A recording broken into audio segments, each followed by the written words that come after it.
చక్కటి రీతిలో ప్రార్థన చేసిన తల్లికి ప్రత్యేక వందనాలు తెలియజేస్తూ ఈ రాత్రికాల సమయంలో సర్వోన్నతుడు సర్వాధికారి సర్వకృపా కనికరము ప్రేమ కలిగి మానవ జీవితాలను ఆయనకు అనుకూలంగా మరల్చుకుంటూ మన జీవితంలో దేవుని పట్ల మరింత భక్తిని మరింత ఆసక్తిని పెంచుకోవడానికి మహాదేవుడు దయచేసిన ఈ చక్కటి సమయాన్ని బట్టి ముందుగా దేవాది దేవునికి ప్రత్యేక స్తుతులు స్తోత్రాలు చెల్లిస్తున్నాను. స్థానిక పెద్దలకు స్థానిక యవనస్తులకు కూడా ప్రత్యేక వందనాలు నేను తెలియజేసుకుంటూ పరిశుద్ధ దైవజనాంగముగా దేవుని బిడలుగా దేవుని పాదాల చెంతకు కూడి వచ్చిన పరిశుద్ధులు దేవుని బిడలను మీ అందరికీ నా రెండు చేతులు జోడించి వందనాలు తెలియజేస్తున్నాను. అందరికీ వందనాలండి. చాలా సంతోషం ఈరోజు మీ అందరినీ చూడడాన్ని బట్టి, ఇలా సజీవుల లెక్కల్లో మన నుంచి ఇలా మనందరం కలుసుకోవడానికి మహాధన్యతనిచ్చిన దేవుని బట్టి నేను చాలా సంతోషిస్తున్నాను. మానవ జీవితాలు అనేవి అల్పమైనవి, స్వల్పమైనవి. మనం ఎప్పుడూ కూడా మన జీవిత క్యాపబిలిటీని తెలుసుకున్నప్పుడే ఎక్కువ అతిశయించే ప్రయత్నం చేయం మనం. నా మాట మీకు అర్థం లేదా? అతిశయించే ప్రయత్నం ఏంటంటే మనిషికి విర్రవీగే తనం వచ్చినప్పుడే మనిషి పాడైపోతాడు. ఇప్పుడు కూడా ఎంతటోడైనా సరే ఏమవకూడదు, విర్రవేయకూడదు. విర్రవేగడం అంటే ఏంటంటే నాకు ఆరోగ్యం ఉంది ఏంటి, నాకు డబ్బు ఉంది ఏంటి, లేదా నాకు ఆస్తి ఉంది ఏంటి ఏంటి అంటే అర్థం ఏంటంటే నేను ఎవరిని లెక్క చేయాల్సిన అవసరం లేదు అని ఒక కోణం ఏర్పడుతుంది. చూడండి, ఇలా ఎప్పుడైతే మనలో ఆ దశ పెరుగుతుందో, ఆ లక్షణం పెరిగిపోద్దో, ఆటోమేటిక్గా మనం గమనించాల్సిన విషయం ఏంటంటే మన పతనం అనేది ఏమైందని, స్టార్ట్ అయిందని. ఏం స్టార్ట్ అయిందని? మన పతనం స్టార్ట్ అయిందని. అందుకే మానవ జీవితాలు బాగుండాలి అని అంటే ఖచ్చితంగా ఎప్పుడూ తగ్గింపుతోనే ఉండాలి. ఆ జీవితాలు ఎలా ఉండాలి? తగ్గింపుతోనే. అంటే మనల్ని మనం ఎంత తగ్గించుకుంటామో, మన సామర్థ్యాన్ని మనం ఎంత తెలుసుకుంటామో అంతకాలం మనం బాగుంటాం. నేను సామాన్యుడిని, నేను అందరిలాగే వట్టి మనిషిని, నాకు రాగాలు వస్తాయి, నాకు బాధలు వస్తాయి, నాకు కష్టాలు వస్తాయి, నేను కుదురుండకపోతే నేను పాడయ్యే ప్రమాదం ఉంది అనే భయం ఉండాలి మనకు నిత్యం. ఆ మాట అర్థమైందా లేదా? ఎప్పుడైతే ఆ భయం ఉందో ఖచ్చితంగా మనం తప్పు చేసే అవకాశం ఏర్పడుతుందా? పదే పదే చెప్తుంటారు మీకు, భయం ఉన్నవాడు ఇప్పుడు ఏం చేయడు, తప్పు చేయడు. ఒకడు తప్పు చేశాడంటే అర్థం ఏంటంటే వాడికి ఏం లేదని, భయం లేదని. సో మన బ్రతుకు మీద ఒక అవగాహన ఏర్పడి, అయ్య బాబాయ్ నా బ్రతుకుని నేను జాగ్రత్తగా చూసుకోకపోతే ప్రమాదంలో పడతాది అనే భయం మనకు కలిగినప్పుడే మనం జాగ్రత్తగా ఎదిగే ప్రయత్నం చేస్తాం. సో అలా జాగ్రత్త కలగాలన్నా, భయం కలగాలన్నా ఆ భయాన్ని మనలో పుట్టించేది ఏంటంటే ఆయన ఇచ్చిన 66 పుస్తకాల ఈ వాక్యం మాత్రమే. అందుకే 119వ కీర్తనకారుడు కీర్తన రాస్తూ ఒక మంచి మాట తెలియజేశాడు. చూద్దాం, తీయండి.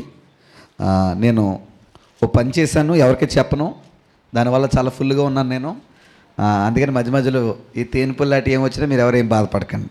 119వ కీర్తన తీయండి, 38వ వచనం చదువుదాం. చూడండి ఏమంటున్నాడు. నీవిచ్చిన వాక్యము. ఎవరిచ్చిన వాక్యం అంట? Very good. అంటే ఈ వాక్యం ఎవరిచ్చింది? దేవుడిచ్చాడు. ఎవరికిచ్చాడు? మనుషులకి ఇచ్చాడు. ఎంత క్లారిటీగా మాట రాస్తున్నాడు చూడండి. వాక్యాన్ని ఇచ్చినోడు దేవుడు, ఇచ్చింది ఎవరికి? మనుషులకి. అంటే ఇది ఎవరి నుంచి వచ్చింది? దేవుడి నుండి. దేవుడి నుండి వచ్చిన స్వరమే వాక్యము. ఎందుకు ఇచ్చాడంట మనుషులకి? ఇక్కడ చెప్తున్నాడు చూడండి.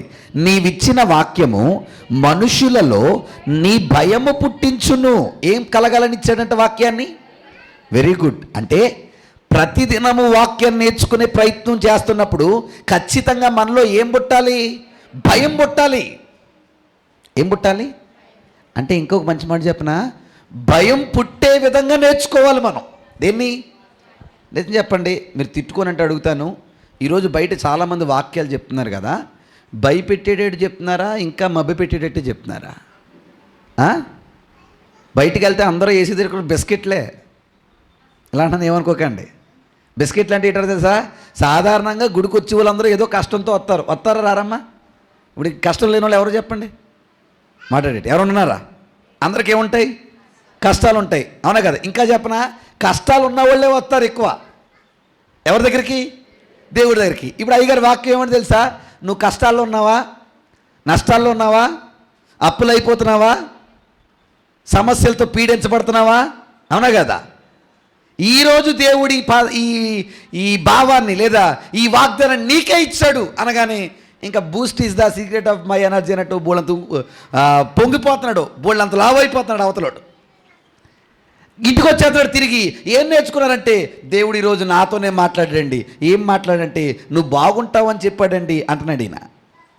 కానీ నిజం చెప్పండి, వాక్యం అనేది కేవలం మనల్ని ప్రోత్సాహపరిచేదేనా, మనల్ని భయపెట్టేది కూడానా?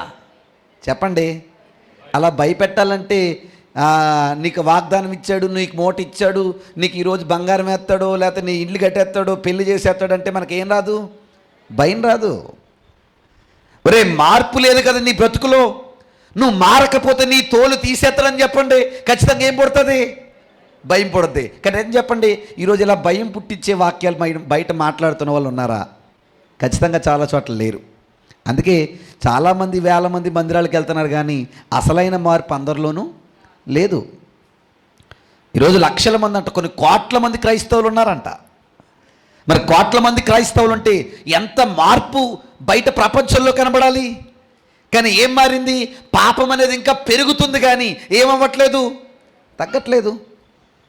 అంటే దాని అర్థం ఏంటంటే, మనుషులేదో భ్రమపడ్డానికే వెళ్తున్నారు కానీ మందిరాలకి భయపడే ప్రయత్నం చేయట్లేదు. అలా భయపెట్టే వాక్యాలు వాళ్ళు నేర్చుకోవట్లేదు. కానీ ఒక మంచి మాట చెప్తాను, ఖచ్చితంగా వాక్యాన్ని మనం నేర్చుకుంటున్నప్పుడు వాక్యాన్ని బట్టి మనకేం పుట్టాలి? భయం పుట్టాలి, జాగ్రత్త పుట్టాలి, అలర్ట్ అవ్వాలి, హెచ్చరిక పొందాలి. అలా ఎప్పుడైతే దాన్ని పరిశీలన చేస్తామో అప్పుడే మనం నేర్చుకున్న వాక్యం మనకు ఉపయోగపడుతుంది. కాబట్టి మనుషులలో భయం పుట్టించాలనే ఉద్దేశంతో ఆయన ఇచ్చిన ఈ దివ్య గ్రంథాన్ని ఆలస్యం చేయకుండా నేర్చుకునే ప్రయత్నం చేద్దాం. ఏ గ్రంథాన్ని మనం మాట్లాడుకుంటున్నాం? అపోస్తుల కార్యముల గ్రంథ వివరణ. అమ్మ పిల్లల్ని దగ్గర తీసుకోండి, భయం చెప్పండి, లేదా ఇంకా కుదురట్లేదు మంచోడు కాకపోతే బయటకు తీసుకెళ్ళండి. అమ్మ దయచేసి ఏమనుకోకండి, సహకరించండి. ఓకేనా? Very good. ఏ గ్రంథాన్ని మాట్లాడుకుంటున్నాం? అపోస్తుల కార్యముల గ్రంథ వివరణ. 28 అధ్యాయాలు కలిగిన ఈ గ్రంథాన్ని ఇప్పటికి దరిదాపుల్లో 13వ వారం 13 వారాలు ముగించుకొని 14వ వారానికి వచ్చాం. 15వ వారానికి వచ్చామంట.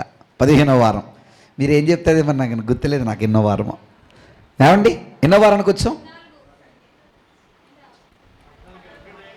14 పూర్తయ్యాయి, 15కి వచ్చాం. రేఖ ఎక్కడో ఒక వారం మిస్ అయింది, మనకు తెలియదు ఆ విషయం.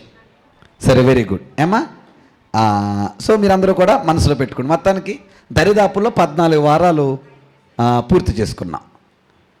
ఇప్పటివరకు చాలా విషయాలు మనం నేర్చుకున్న ప్రతి విషయాన్ని బట్టి మనం బలపడుతున్నాం, ప్రోత్సాహపడుతున్నాం నేను నమ్ముతున్నాను. అందులో భాగంగా అపోస్తుల కార్యాలు ప్రారంభించినప్పుడే క్రీస్తు ప్రభువారి ఆరోహణం జరిగి, ఆయన ఆరోహణం తర్వాత సంఘం ఏర్పడింది. ఏం ఏర్పడింది? సంఘం ఏర్పడింది. ఏర్పాటు చేయబడ్డ సంఘం ఎన్ని రకాలుగా పరిశోధించబడుతుందో, ఎన్ని రకాల శోధనలు చోటు చేసుకుంటున్నాయో, బయటవి లోపలవి కూడా శ్రమలు ఏర్పడుతున్నాయి దేంట్లో? సంఘంలో.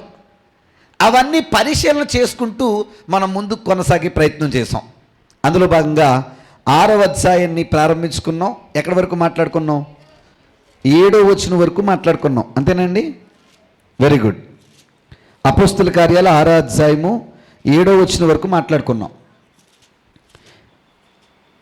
ఏమి ఇచ్చిన టైటిల్ మనం దానికి? సమస్యను పరిష్కరించిన నాయకత్వం. మీ అందరికీ గుర్తుంది అనుకుంటున్నాను నేను. వాళ్ళకు ఒక సమస్య ఏర్పడింది. ఏంట్రా ఆ సమస్య అంటే, ఒకరి మధ్య ఒకరికి సనుగులు ఏర్పడ్డాయి. ఇంకేం ఏర్పడ్డాయి? చిన్న చూపులు ఏర్పడ్డాయి. ఈ సనుగులను, చిన్న చూపులను ఏర్పాటు పడ్డ ఈ సమస్యను పరిష్కరించడానికి వాళ్ళు ఒక నాయకత్వాన్ని క్రియేట్ చేశారు. దేన్ని? నాయకత్వాన్ని. అదే టీం వర్క్ అన్నాను నేను. ఏ వర్క్ అది? Team work. అంటే ఒకరే చేస్తే సమస్య ఏర్పడింది కాబట్టి ఒకరే చేయకూడదు, మీలో మీరే ఒక టీం ఏర్పాటు చేసుకోండి అనగానే ఎంతమందిని ఎన్నుకున్నారు? 7గురిని ఎన్నుకున్నారు. ఎంతమందిని? ఒకసారి అందరూ నా వైపు చూడండి, బంగారు తల్లులు నా వైపు చూడండి. నవ్యమ్మ నా వైపు చూడాలి మీరు. Very good. ఆ 7గురి పేర్లు చెప్పండి ఒకసారి. స్టెఫను, ఫిలిప్పు, అమ్మా పకోడీ, జిలేబీ చెప్పే, ప్రోకోరు, తర్వాత అమ్మా చూసి చెప్పకూడదమ్మా. అంటే మీరు ఇంటికి వెళ్ళాక ఒకసారి తీయట్లేదు అన్నమాట దీన్ని. దయచేసి చెబుతున్న పేర్లన్నీ మీ మనసుల్లో ఫిక్స్ అయిపోయే ప్రయత్నం చేయండి. 99% అలా ఫిక్స్ అవ్వాలంటే ఖచ్చితంగా మెమోరైజేషన్ అనేది ఉండాలి. మెమోరైజేషన్ అంటే గుర్తెట్టుకోవడమేనండి. మన చిన్నప్పుడు కట్ట పదాన్ని వాడారు, బట్టి పడ్డం అంటారు కదా, అలా ఉండాలి మనం. మిమ్మల్ని మంచిపడి చెప్తారా? 2 ఎక్కం చెప్పండి. 2 1 2, 2 2 2 3 చూసారా ఎంత బాగా చెప్తున్నారు. ఆల్రెడీ చెప్పేస్తారా? చెప్తారా? ఏబిసిడీలు కూడా చెప్తారా? Very good. 10వ తరగతి రీసెంట్గా పాస్ అయిన వాళ్ళు ఎంతమంది ఉన్నారు ఇక్కడ? 10. సరే, రేఖ పాస్ అయింది కదా, 10వ తరగతి పాస్ అయ్యావు కదా. 10వ తరగతిలో ఆఖరి పాఠం చెప్పమ్మా తెలుగులో, గుర్తుందా? ఎందుకో చెప్పనా? ప్రారంభ రోజుల్లో మనం బట్టి పట్టాం, తర్వాత రోజుల్లో బిల్డప్ ఇచ్చాం, అంతే తేడా.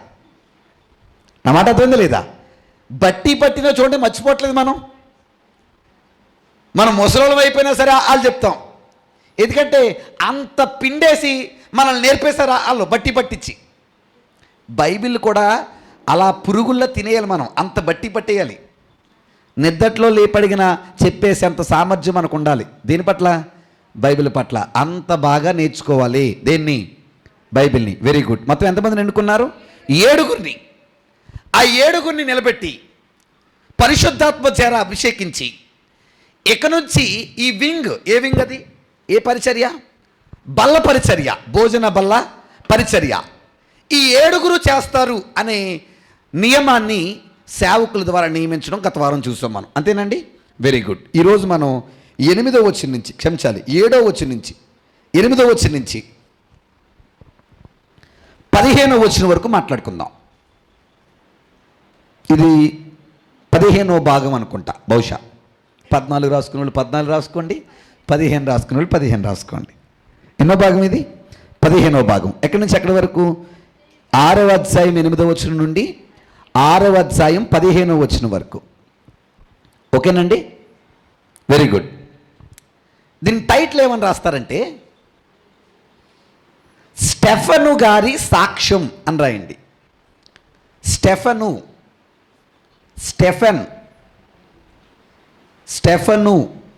గారి సాక్ష్యం. స్టెఫను గారి సాక్ష్యం. ఓకేనండి. 6వ అధ్యాయం 8వ వచనం నుండి 6వ అధ్యాయం 15వ వచనం వరకు. ఎవరి కోసం సాక్ష్యం? ఎవరి కోసం సాక్ష్యం? ఇచ్చేది స్టెఫను. సాక్ష్యం ఎవరి కోసం? వెరీ గుడ్, దేవుని కోసం. ఇంకా చెప్పాలంటే క్రీస్తు ప్రభు కోసం. ఎవరి కోసం? మీ అందరూ మంచి మాట చెప్పండి. ఇప్పుడు తెలివైన వాళ్ళు చెప్తారు.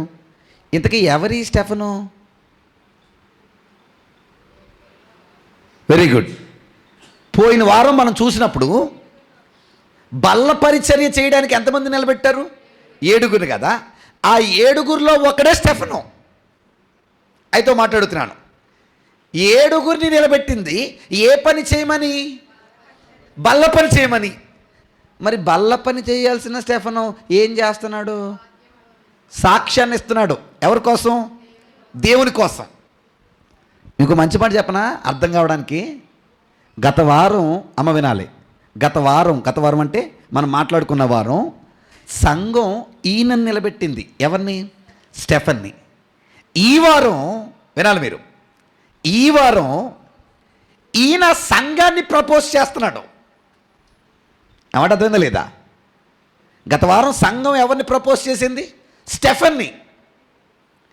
సంఘము చేత ఆమోదించబడ్డ స్టెఫను, ఓకే నాకు ఒక హక్కు వచ్చింది, నాకు ఛాన్స్ వచ్చింది, నాకు అధికారం వచ్చింది అనే కోణంలో కాకుండా ఆయనకు వచ్చిన అవకాశాన్ని ఎవరి కోసం వాడుతున్నాడు?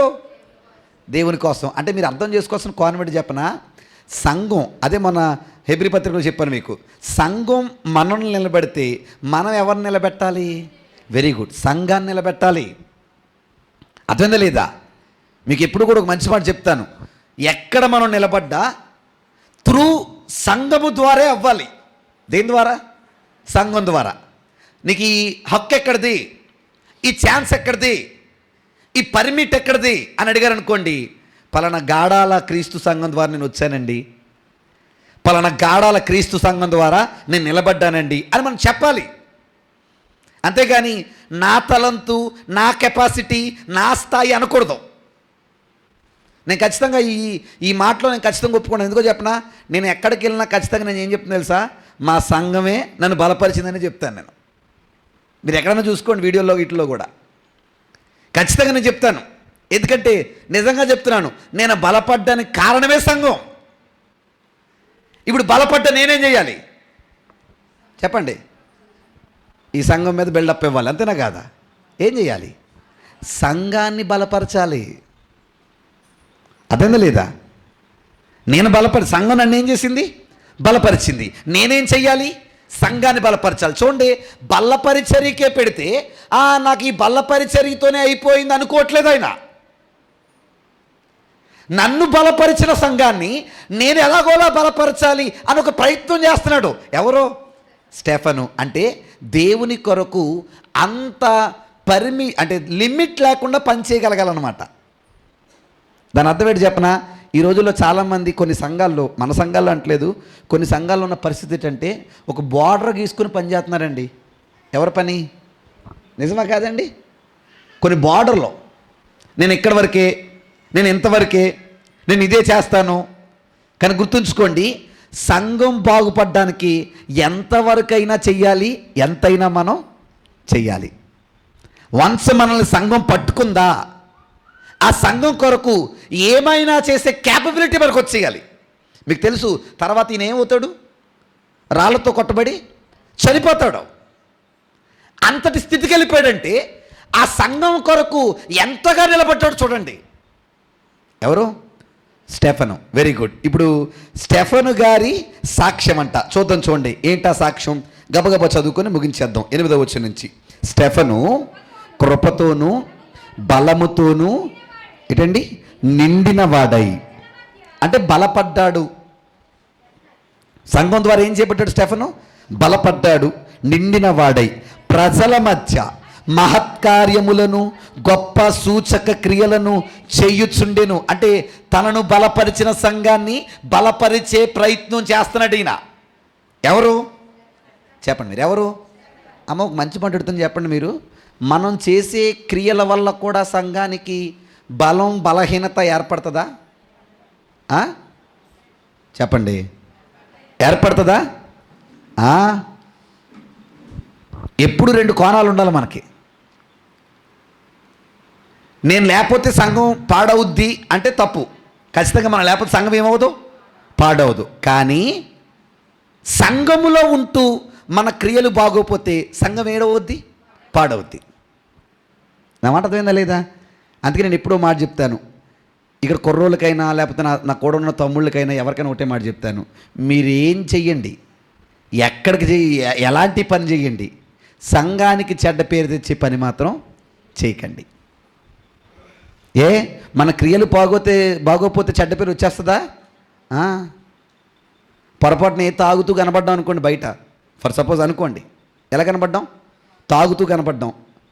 వేరే సంఘం వాళ్ళు చూశారనుకోండి, వాళ్ళ అయ్యగారు అన్ని కబుర్లు చెప్తాడురా, ఏమండి, అన్ని ఆశాలు వేస్తాడురా, అన్ని కబుర్లు చెప్తాడురా, అదిగో వాళ్ళ సంఘం వాళ్ళు చూడు ఎలా తాగుతున్నారో అనుకుంటారండి? చెప్పండి. మీరు అనుకోరేమో, బయట చాలామంది ఖచ్చితంగా అనుకుంటారు. అంత ఎందుకండి, మనమే చాలామందిని అనుకుంటాం కదా, ఆ సంఘం వాళ్ళే అండి, మనోళ్ళు కాదు అంటామా? ఎప్పుడైనా డైలాగ్ వేసారు ఎవరన్నా కొట్టుకుంటుంటే, అయ్యగారు ఆ సంఘం వాళ్ళే అండి, మనోళ్ళు కాదు. పేరు ఎవరికి వెళ్ళింది? కాదు. మీరు ఆలోచన చేయండి, చాలాసార్లు పేరు పట్టుకెళ్ళి సంఘానికి ఎట్టేసామా లేదండి? ఎందుకంటే కొట్టుకుందేమో వేరే గొడవ, కొట్టుకున్న వాళ్ళేమో వేరే మనుషులు, వాళ్ళు సరిగ్గా చర్చికి వెళ్తారో లేదో కూడా తెలియదు, కానీ ఖచ్చితంగా ఆ స్టాంప్ మాత్రం ఆ సంఘానికి వేస్తాం మనం. ఏమనంటే పలానా సంఘం వాళ్ళు కొట్టుకుంటున్నారు అని. అంటే గుర్తుంచుకోండి, సంఘములో ఉన్న మనం, సంఘము ద్వారా బలపరచబడిన మనం, ఖచ్చితంగా మన క్రియలు సంఘాన్ని బలపరిచేవిగానే ఉండాలి, కానీ బలహీనపరిచేవిగా ఉండకూడదు. అలా ఉండాలంటే చాలా జాగ్రత్తగా ఉండాలి. ఎక్కడా చెప్పండి, ఎక్కడా? సంఘంలో. ఇప్పుడు మీ అందరూ పెద్ద ప్రశ్న అడిగి నేను ముగింపులోకి వెళ్ళిపోతాను. చాలా పెద్ద ప్రశ్న. సంఘంలో కుదురుగా పాస్టర్ గారు ఉండాలా, విశ్వాసులు ఉండాలా? ఆశీర్వాదం గారు నా వైపు చూడాలి అందరూ. మీరు ఏదో తిట్టుకున్నట్టు అనిపిస్తుంది నాకు. లేదు కదా? Very good. సంఘంలో కుదురుగా పాస్టర్ గారు ఉండాలా, విశ్వాసులు ఉండాలా? అమ్మ, మేము ఏదో పెద్ద ప్రశ్న అడిగితే మీరు ఆలోచిస్తున్నట్టు. కాకపోతే సమాధానం చెప్పడానికి నోరు వస్తలేదు మనకి. ఎందుకు చెప్పనా? ప్రతి సంఘాల్లో మనం చూసేది ఎవరిని చెప్పండి? ఎవరిని? పాస్టర్ గారినే. ఎవరితో పని లేదు? విశ్వాసులతో పని లేదు. అందుకే సినిమాలకు ఎవరు వెళ్ళకూడదు? పాస్టర్ గారు వెళ్ళకూడదు. ఎవరు వెళ్ళొచ్చు చెప్పండి? పండగలు ఎవరు చేయకూడదు? పాస్టర్ గారు చేయకూడదు. ఎవరు చేయొచ్చు చెప్పండి? ఈరోజు బయట సిస్టమ్ అదే కదా. గాడాల్లో అలాంటి లేరు, కానీ అదృష్టం బాగుండి బయట గొడవలు అయ్యే కదా. కానీ మీరు గమనించండి, సంఘంలో ఎవరు బాగుండాలంటే పాస్టర్ గారు బాగుండాలి, అట్ ది సేమ్ టైం అలాగే విశ్వాసులు కూడా ఉండాలి. అప్పుడే ఆ సంఘానికి మంచి పేరు. నా మాట అర్థమైందా లేదా? అప్పుడే ఆ సంఘానికి ఏ పేరు వస్తుంది? మంచి పేరు వస్తుంది. పాస్టర్ గారు బాగుండి విశ్వాసులు బాగోపోయినా, విశ్వాసులు బాగుండి పాస్టర్ గారు బాగోపోయినా, ఖచ్చితంగా ఆ సంఘానికి మంచి విట్నెస్ అయితే దొరకదు. చాలామంది నాకు మాట అంటుంటారండి, మీ సంఘం అయ్యగారు, మీ సంఘం మంచిదండి అంటుంటారు. ఎందుకో చెప్పనా? మనస్ఫూర్తిగా చెప్పనా? నిజంగానే నేను మంచోడయ్యో, నాన్నగారు మంచోడయ్యో కాదు, మీరందరూ కూడా మంచోళ్ళు అవ్వబట్టే. అందుకే పొరపాటున ఎక్కడైనా ఎవరైనా ఏమైనా చేస్తున్నారని తెలిసిందా ప్రాణం విలవిల్లాడిపోద్ది నాకు. అయ్యి బాబోయ్, పలానా పని వల్ల ఎక్కడ చెడ్డ పేరు వచ్చేద్దను భయం నాకు. మీకు తెలియదండి, మన ఎవరో నా దగ్గరికి వస్తే సూరిబాబు భార్య వచ్చారు, వాళ్ళని కూర్చోబెట్టినప్పుడు కూడా అదే మాట అన్నాను నేను. సంఘంలో పలానా పని జరిగితే సంఘం ఏమైపోతుందో భయం వేస్తుందండి అన్నాను నేను. అంటే ఖచ్చితంగా ఒక చిన్న చాలా పాడు చేసేయడానికి మొత్తం ఏంటంట, మంచి పాల్లో, లీటర్ పాల్లో ఎంత చొక్క తోడు చొక్క, అంతేనా? ఏం చేసేద్ది? పాలన్నీ వేరొకొట్టేది. అంటే గుర్తుంచుకోండి, సంఘం బాగుండాలంటే సంఘంలో అందరూ కూడా జాగ్రత్తగా ఉండాలి. అందుకన్నాడు కదా, జీవము గల సంఘములో పాస్టర్ గారు ఎలా ఉండాలో అన్నాడా, జనులు ఎలాగుండాలో మీకు తెలియాలి. అందరూ జాగ్రత్తగా ఉండాలా? అందరూ జాగ్రత్తగా ఉండాలి. మీరు గమనించండి, సంఘమేమో స్టెఫెన్ని బలపరిచింది. ఇప్పుడు స్టెఫెన్ ఏం చేస్తున్నాడు మళ్ళీ చూడండి.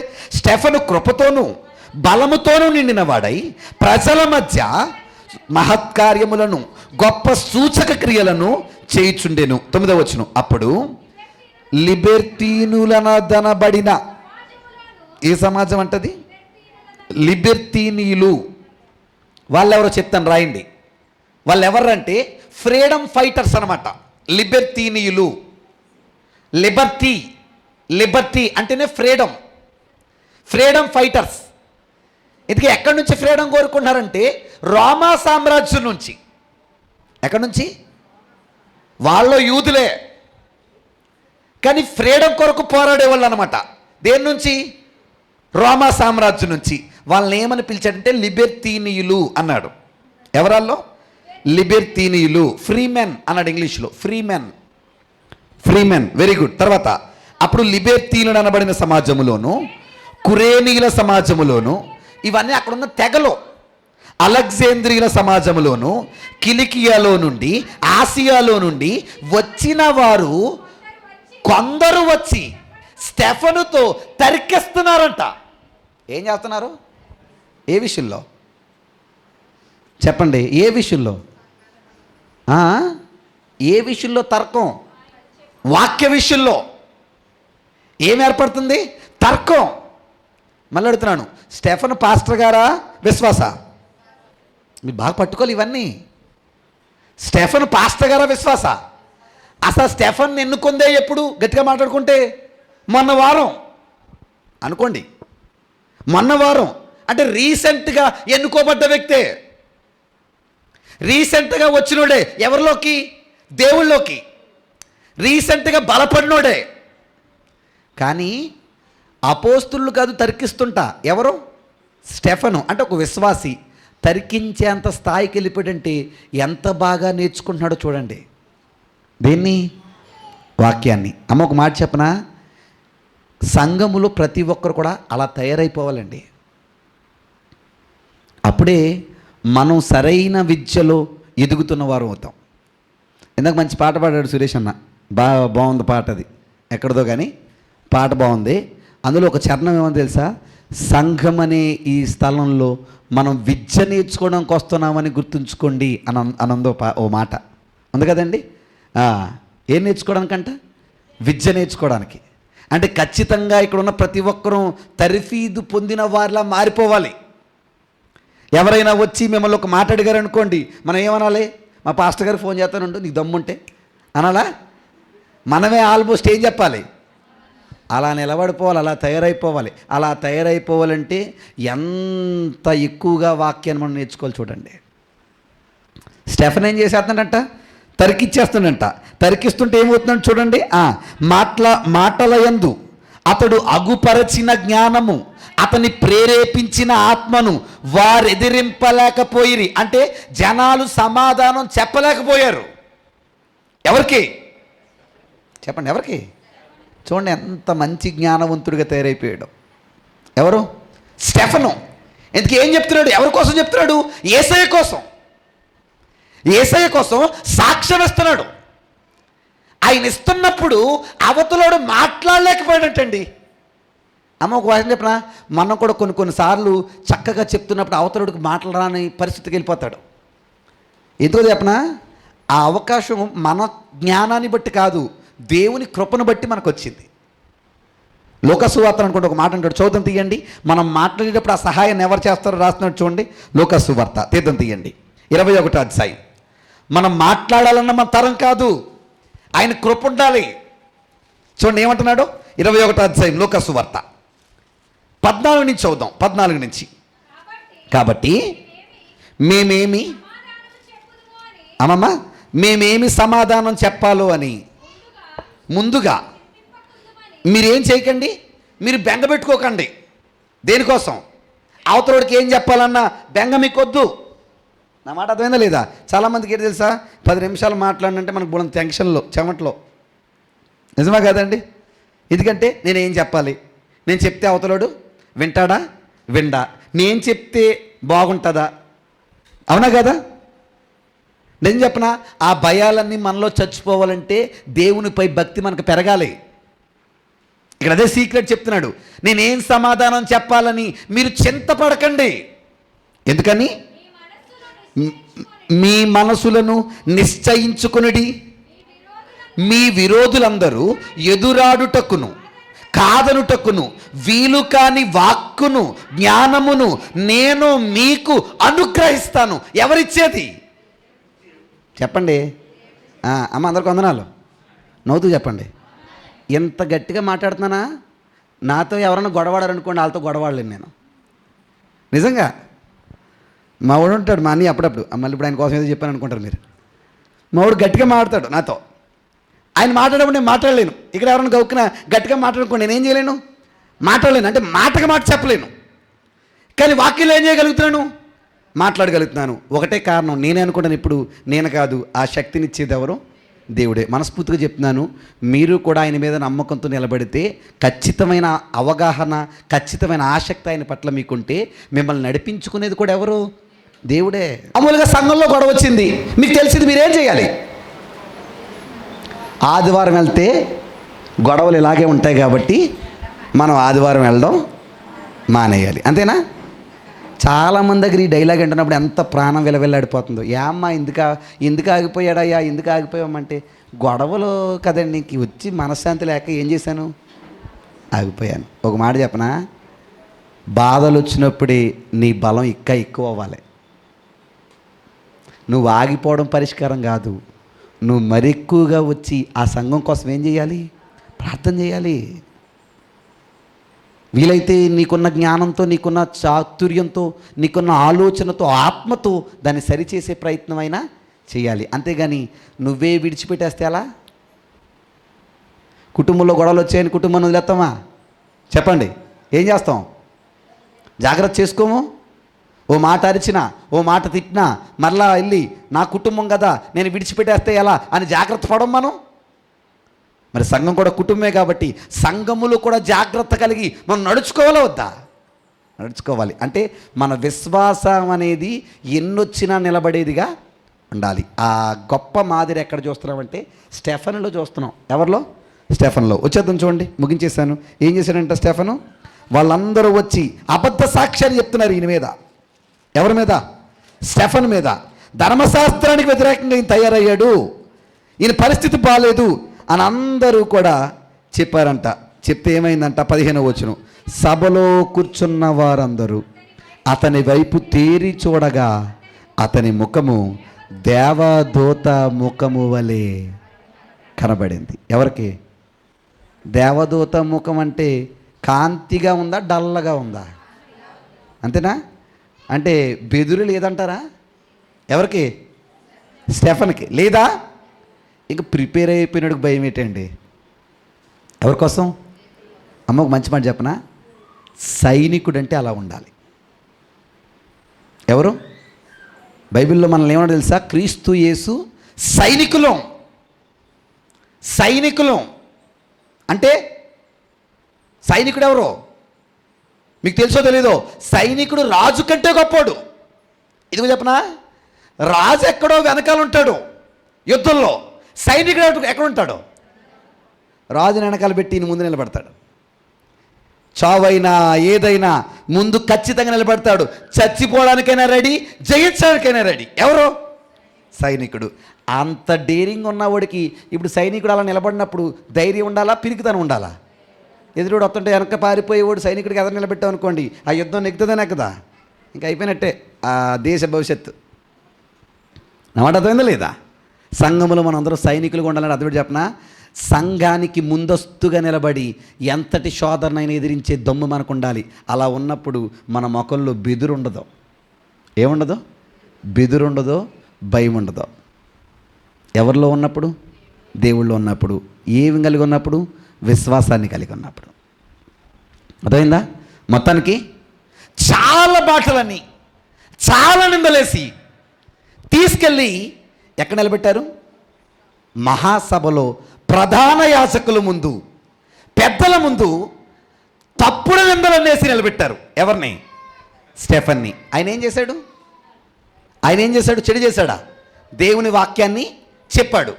దానికి సమాధానం చెప్పే దమ్ము వాళ్ళకి లేక లేనిపోని నిందలేసి నిలబెట్టారు. ఎవరిని? స్టెఫన్ని. మరి నిలబెట్టినప్పుడు పోనీ నిలబడిన తర్వాత అయినా ఏమైనా అప్పుడు మాట్లాడాలి. ఇప్పుడు ఎవరు మాట్లాడాలి? స్టెఫన్ మాట్లాడాలి. క్షమించమని అడిగాడా? భయపడుతూ మాట్లాడా?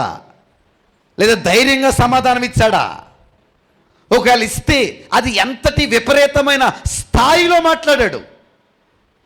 ఆయన మాట్లాడిన మాటల్లో ఉన్న లోతైన భావాలు ఏంటో ఇవన్నీ మనకు తెలియాలంటే మనం ఏ అధ్యాయానికి వెళ్ళాలి? 7వ అధ్యాయానికి వెళ్ళాలి. 7వ అధ్యాయానికి వెళ్ళాలంటే నెక్స్ట్ ఎపిసోడు వచ్చే వారం. ఏ వారం? వచ్చే వారం. మీ అందరికీ గుడ్ న్యూస్ ఏంటంటే వచ్చే వారంతో అయిపోతుంది.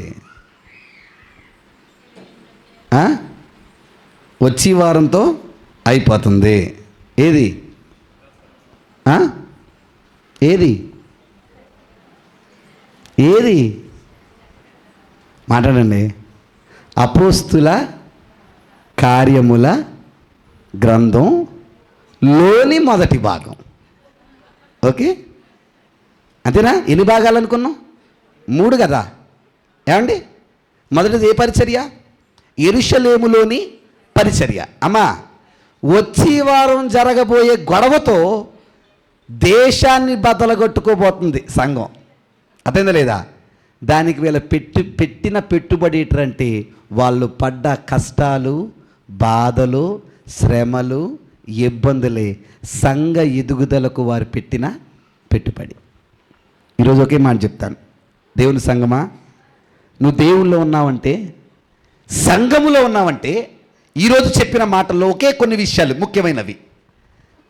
నీ వల్ల సంఘానికి ఏ పేరు రాకూడదు, చెడ్డ పేరు రాకూడదు. అలా రాకుండా ఉండే విధంగా మన బ్రతుకు సంఘంలో ఉండాలి. నెంబర్ 1. నెంబర్ 2, నీ వల్ల సంఘము గొప్పదయ్యే విధంగా ఎన్ని బాధలు వచ్చినా మనం తట్టుకొని నిలబడాలి, సైనికుల వలె. ఎప్పుడైతే సంఘాల్లో ఇలాంటి విశ్వాసులు ఉన్నారో ఇంకా ఆ సంఘాలు చూసుకునేంత అవసరం లేదు. యెరూషలేము సంఘముల దేశాలను, రాజ్యాలను బద్దలు కొట్టుకుంటూ ప్రపంచవ్యాప్తంగా ఖచ్చితంగా విస్తరిస్తాయి. కానీ నిజం చెప్పనా, ఇంకా సంఘాలు గ్రామాల్లోనే, పేటల్లోనే ఉండిపోతున్నాయంటే మీరు అర్థం చేసుకోండి, సంఘ పరిచర్య సరిగ్గా జరుగుతుందా, జరగట్లేదా? మరలా ముగిస్తూ ఒక మాట చెప్తున్నాను, ఒక్కరిది కాదు సంఘం. ఎంతమంది? అందరిది.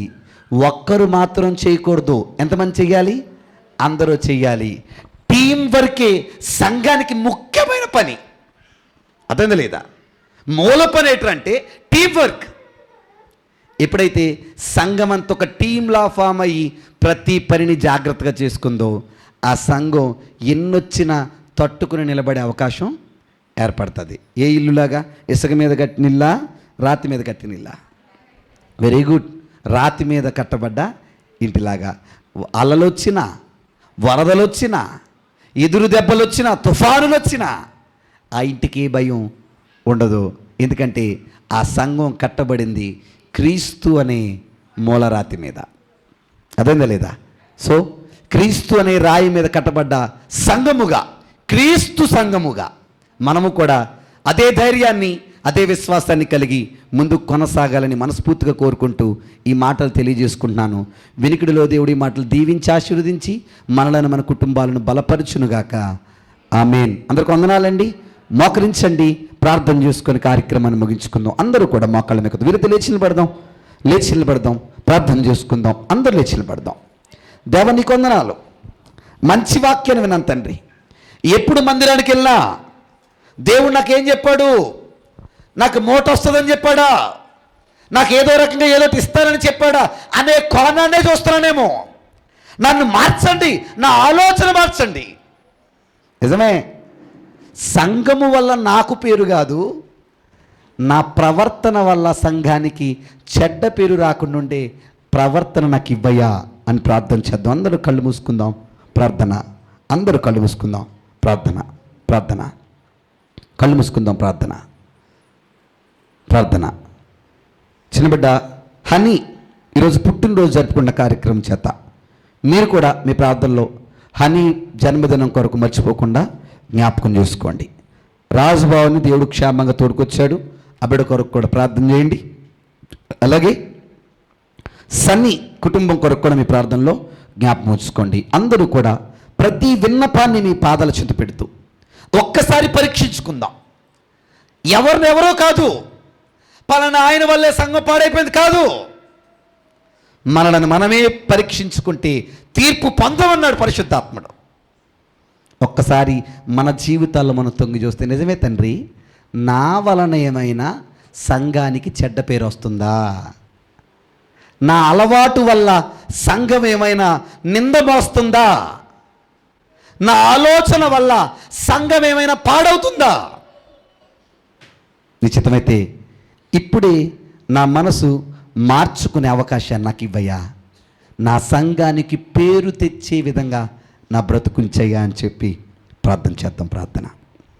సకల ఆశీర్వాదాలకు కారణభూతుడు మా ప్రియపరలోకపు తండ్రి, అత్యంత గనుడా, స్తోత్రార్హుడా, పరమదాసీనుడా, నీ మాట గొప్పది, నీ ఆలోచన గొప్పది. ఆది మా సంఘ పరిచర్యను ఎంత తేట తెల్లంగా ముందు పెడుతున్నావయ్యా. అలనాటి సంఘములో విశ్వాసులే నీ కొరకు ప్రాణాలను తెగించి నిలబడుతుంటే అవన్నీ చూస్తున్న మేము నీ పట్ల ఎంత జాగ్రత్త, ఎంత భక్తిని పెంచుకోవాలన్నది మాకు అర్థమవుతుంది. మా స్థాయి ప్రారంభ దశలో ఉండిపోయిందేమో, నేర్చుకునే విద్యార్థి దశలో ఉండిపోయిందేమో. నీలో మాకు జ్ఞానాన్ని పెంచండి అయ్యా. మేము నేర్చుకున్న జ్ఞానం అనేక చోట్లకి వెళ్ళి చెప్పి అనేక మందిని నీలోకి రక్షించే కట్టే ప్రయత్నం మాకు దయచేయండి అయ్యా. మా పనులతో, మా కుటుంబ ఆలోచనలతో, మా వ్యక్తిగత అవసరాలతోనే మా జీవితం ముగిసిపోతుంది, కానీ నేర్చుకున్న జ్ఞానాన్ని ఒకరికైనా చెప్పి మార్చలేకపోతున్నామేమో. ఆ తలంపు మాలో కలిగించండి. అనేకులను నీలోనికి నడిపించే అవకాశాన్ని మాకు కలిగించండి తండ్రి. ఈరోజు ఎంతమంది నీ మాట పట్టుకుందో ఆ ప్రతి బిడ్డను కుటుంబాన్ని మీకు అప్పగించుకున్నాం. నీ కృపతో, శక్తితో, బలముతో నింపి గాఢాలలో ఏర్పాటు చేయబడ్డ ఈ సంఘము శాఖలుగా ఏర్పడడానికి యెరూషలేము సంఘము వలె, అలనాటి ఆదిమ సంఘము వలె అనేక మందిని తయారు చేసే విధంగా ఈ సంఘాన్ని మీరు వాడుకుంటారని కోరుకుంటున్నాం. కష్టాలు వచ్చినా, నష్టాలు వచ్చినా, బాధలు వచ్చినా, ఇరుకులు వచ్చినా, ఇబ్బందులు వచ్చినా, అవమానాలు వచ్చినా, అవహేళన పరిస్థితులు వచ్చినా, సుడిగుండాలైనా ఏమైనా నీలో నిలబడి నిన్ను బట్టి మేము ముందుకు కొనసాగే మనసులు మాకు ఇవ్వండి.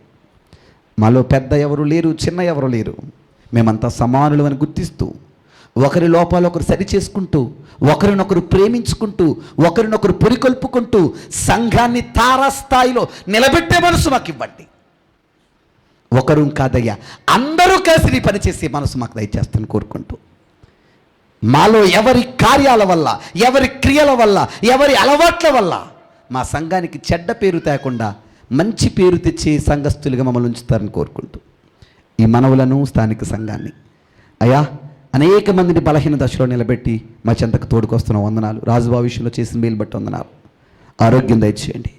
ఈరోజు జన్మదినం జరుపుకుంటున్న చిన్న బిడ్డ హనీని దీవించండి, ఆరోగ్యం దయచేయండి అయ్యా. శనిబాబు బాధలో ఉండగా ఆ బిడ్డకు మీరే ఆదరణ దయచేయండి, బలాన్ని దయచేసి మరలా నీ సంఘములోనికి ఆ బిడ్డను నడిపించండి తండ్రి.